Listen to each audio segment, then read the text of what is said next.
Magandang umaga mga boss. Sa bidyong ito ay tuturuan ko kayo kung paano mag-convert, paano ma-convert yung GGives mo na inoffer sa iyo ni GCash into GCash.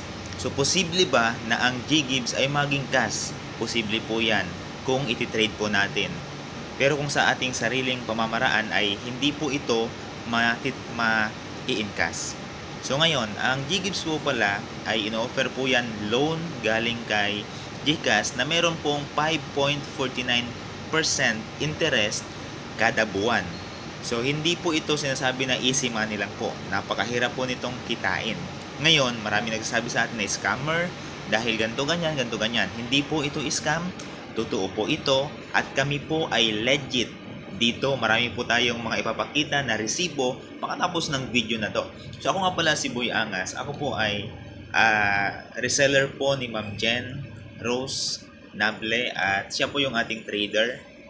So siya po yung ating legit na trader. Huwag po kayong mag-alala kasi napakarami na naming transaksyon na nagawa. So legit po siya mga kaangas ko. At marami po tayong mga resibo na ipapakita dito pagkatapos ng video na to. So ngayon, paano ba i-convert ang GGives to GCash? Ito po yung aming pamamaraan. Una, siyempre, sisiguraduhin muna natin kung may offer ba kayo kasi baka nasa process na tayo tapos wala pa lang offer, sayang po ng oras. Una, step 1 po natin, punta ka muna sa GCash, click mo yung borrow, hanapin mo yung GGives at i-click mo siyempre yung GGives kasi yung G-loan pwede yun maging cash kahit ikaw lang. Kaya GGives tayo. So tingnan nyo kung may offer na si GGives at screenshot nyo po yun at isa nyo po sa amin. So dalawa po kaming pag-sendan mo. Kung busy ako, punta ka po kay Ma'am Jen Rose Simpson Nable. Wala po tayong ibang trader kundi si Ma'am Jen Rose lang po. Step 2, kapag nasend mo na po yung screenshot na nagpapatotoo na merong offer sa iyo sa GCash, ang gagawin namin, isasali ka na namin sa GC.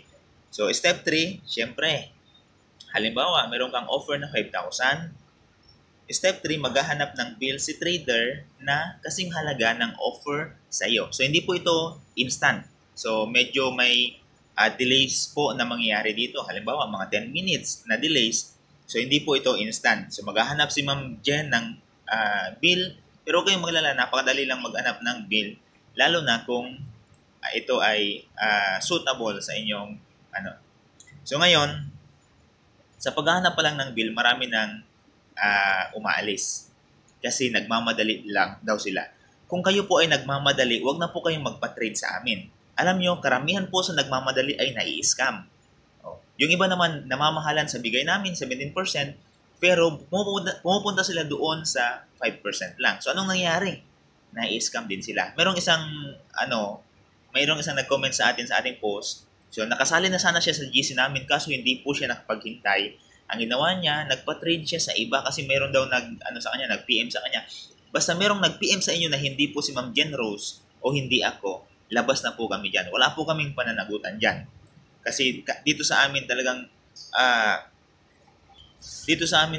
pinagsisikapan po namin na makapagbigay po ng magandang serbisyo. So, yan po yung pangatlong step natin. Yung pangapat na step natin, tatanungin ka po ni Ma'am Jen na magpapatrade ka ba ngayon. So, kapag na-confirm ka na magpapakonvert ka, ibibideo call ka ni Ma'am Jen Rose at susundan lang po ang kanyang mga instruction. Take note, sundan mo lang po yung kanyang mga instruction para wala pong aberya na mangyari.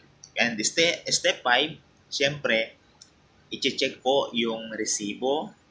Tapos, after checking, babayaran po kayo. Huwag po kayong mabahala dahil legit po dito. Sabi ko nga kanina na magpapakita po tayo ng mga resibo pagkatapos nito. Note, iwasan pong mag-cancel kasi kami po ay mawawala ng trabaho. Dapat bago ka magpa-convert, dapat sigurado na kayo. Gawin nyo lang yung lahat ng pag-i-stock, kung totoo ba to, kung scammer ba to, o hindi. Dapat sigurado na kayo kapag kayo ay nag-PM sa amin. So, pwede nyo pong i-stock ang page ko, yung Boy Angas, at FB page ni Ma'am Jen Rose Simpson Nable. So, yan lang po. At kung magpapakonvert kayo, PM lang po sa akin, o kaya mag-direct po kayo kay Ma'am Jen, sabihin nyo lang po galing po kayo kay Boy Angas. Maraming salamat, mag-ingat po sa mga scammer ngayon. God bless you.